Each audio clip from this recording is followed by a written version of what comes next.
You can get some electric current by shoving a pair of electrodes into a potato. This is a very minuscule source of energy that can barely power a calculator, but by using a fancy new energy harvesting chip and a supercapacitor, it should be possible to make something more fun.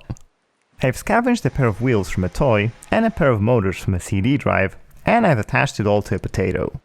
The energy harvester will collect the electrochemical energy and very slowly build it up in a capacitor. And now, after a certain voltage is reached,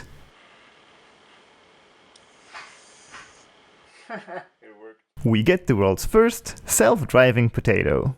It's not particularly fast. It takes approximately 15 minutes to charge the capacitor, and after that, it rides for about 8 centimeters. That averages out to a whopping speed of 7.5 meters per day. But the bigger problem is, this design always drives in a straight line. It doesn't allow the potato to choose where it wants to go. I think potatoes deserve to roam around freely and see the world, like cows or chickens or other kinds of food. That's why I decided to bestow on this potato the gift of freedom. I've added a second motor, and I've also added this control board. I wrote a simple script that allows the potato to choose the direction of movement. Imagine that it's a virtual arrow that's spinning, and the potato gets to say stop through the electrodes. The control board will then power the motors towards that direction, and the cycle repeats. At first it behaved chaotically. It would spin around in circles pretty much randomly.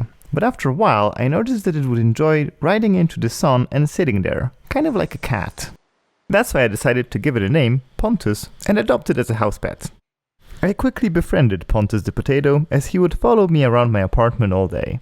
Well, actually, he would just ride around randomly and I would just try not to step on him, but at least I didn't have to feed him or empty any litter box. But after a couple of days, something weird happened. Pontus would appear to be very interested in my oven. I had a theory, so I quickly built a ramp to test it, and unfortunately it seemed like I was right. Pontus felt a destiny that he needed to fulfill. I couldn't dare to stop him, so I did what had to be done.